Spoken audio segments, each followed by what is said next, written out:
The Philippines is a site of natural wonders and eye-catching scenery. The archipelago is not without verdant hills and mountains, white sand beaches and rolling waves, surely a tourist spot destination. But what makes the Philippines even more beautiful is that the Filipino citizens have distinct cultural values. Here are some of the unique Filipino values every child should learn and never forget.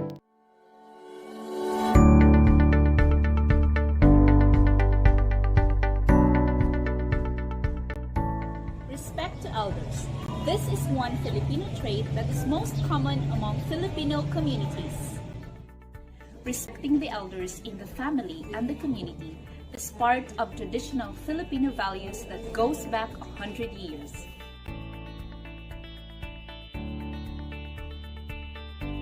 Pagmamano or kissing the hand of the elders is a Filipino gesture where respect is manifested.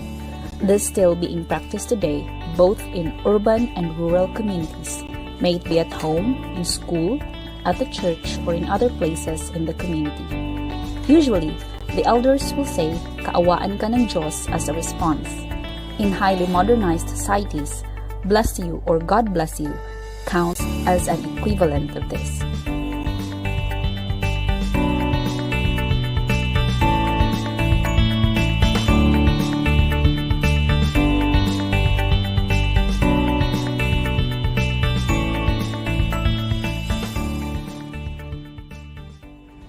Saying po or opo is another Filipino trait that shows respect and reverence to elders.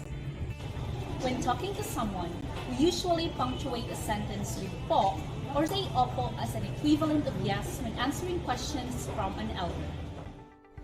Even when Filipinos speak in English, sometimes po or opo is added to make statements sound more respectful. Thank you po. Sige po. Good morning po.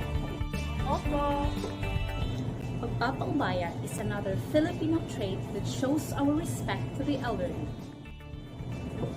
When riding a bus, we offer our seats to them. When falling in line, we'll let them advance a few steps ahead.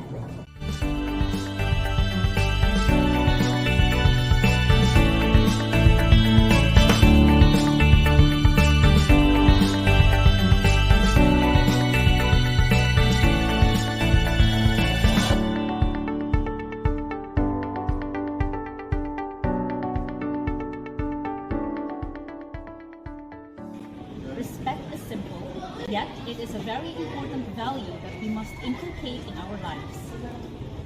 Showing respect and courtesy to other people is showing appreciation and consideration to other people, especially to our elders. They are the generation that taught us how to be brave, patient, hardworking, and just, among other values that continue to shape our lives and our community up to this day. The elders are our models, thus, they must be respected. And as an important Filipino trait and value, respect to elders must be passed on from this generation to the next and in the generations to come.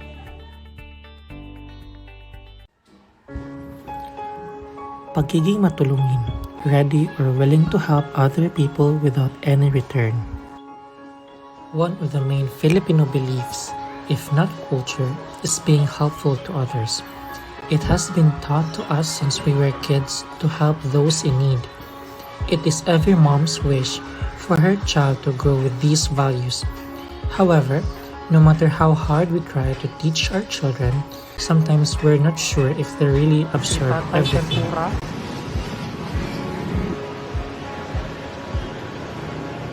Yan natin kuya, tag mo kuya. Hala? Tinguhan ni Ako kuya. ni? Oo. Uy, salamat. Kaya sige di pagpalit ni mo. Salamat kayo. Oo, wajib problema. Salamat. Merry Christmas. Merry Christmas kuya. As advisor, I really wanted them to experience a lesson that happens outside the classroom. So we did a simple event, and that is giving back to less fortunate families this season. Ada yung degree araw paghatag sa laban na Isa among section at sa among high school.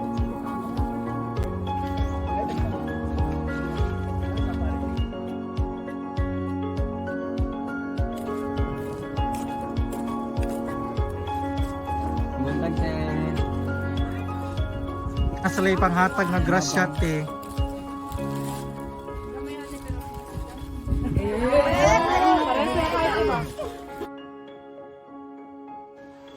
The activity serves as a reminder to be grateful in life despite pandemic and Typhoon Udat, to be thankful that they still have a cozy house to live in, and to be blessed with a loving family and friends.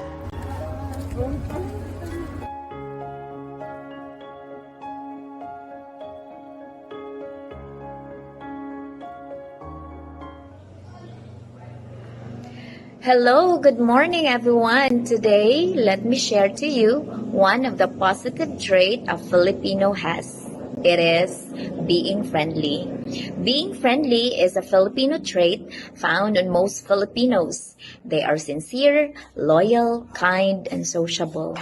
Being friendly isn't just about approaching others with a few good words. It is also about caring for them. You treat others in a humble way because you care about them and their happiness. You help people on the grounds that you see yourself in them. And here it goes. Hi, Miss! Good morning! Yes, dear. Good morning. You seem so happy today. Because our mood is so good. That's good. Come in. Have a seat. Thank you, ma'am. And what can I do? We'll be submitting our classmates' performance task. And how was it? My classmates are sincere on writing their speeches. Wow, so I must make sure that you were ready already for our presentation next meeting. Yes, Wow. we're born ready. So happy to hear that. Thank you. You're So welcome. I hope this will not be just this time now. It would be until the whole year round. Yes, Is it a of deal course. or no deal? It's a deal. Very good. Thank you so much. You're welcome, And ma'am. God bless. God bless you too. Bye-bye. Bye. Hi,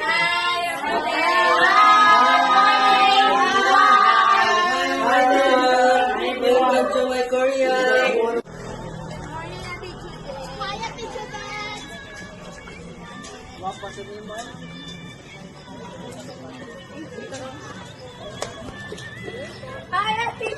Hi, Ate Nene. Good morning.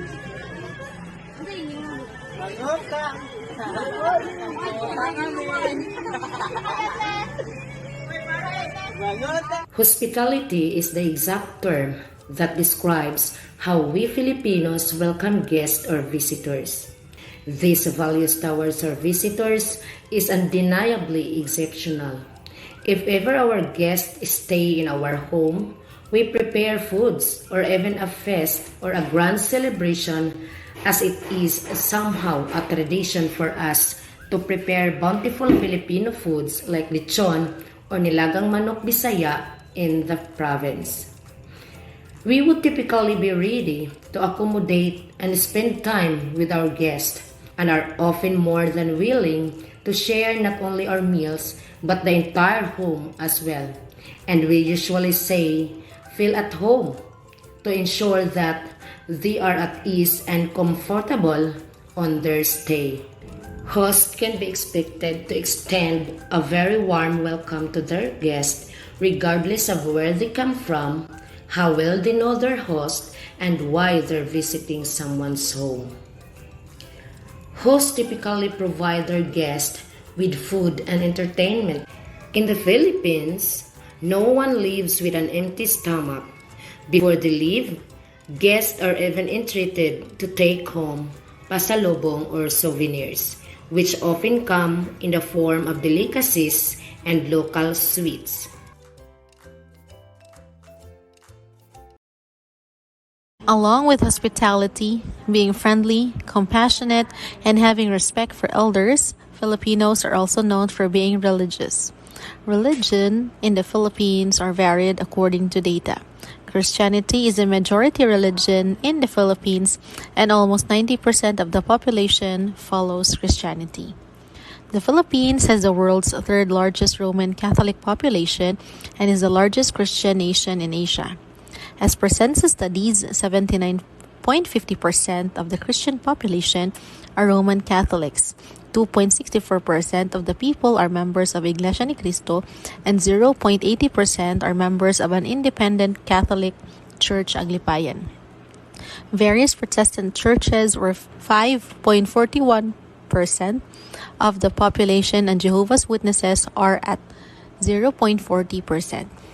Non-Christian faiths account for 7%, and the remaining 5% are classified as unaffiliated, which can mean they are agnostic, atheist, or nothing in particular. Islam is the second largest religion. The Muslim population of the Philippines is reported as 6.01% of the total population. But despite different religious views, most Filipinos still find time to practice their belief, such as going to church, having the Bible sharing among peers, praying at home, and most especially in Catholic schools, integrating Christian teaching in every Christian living class. Being religious is something that we should be proud of as Filipinos, and these particular values must be practiced especially in the present and upcoming generations.